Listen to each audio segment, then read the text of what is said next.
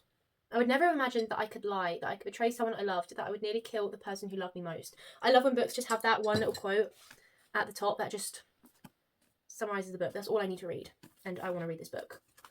Yeah, okay, we're adding this to the TBR. That is so exciting. Let's just turn this back around. Okay, so that's 3 books. Now we've got 1 more. Oh, that's such good coffee. Let's try and get a really good one. I've got a good feeling about this.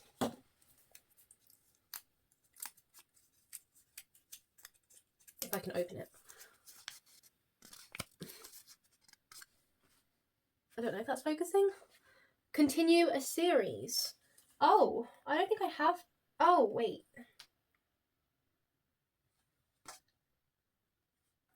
I think I only have 1 on here that's part of a series.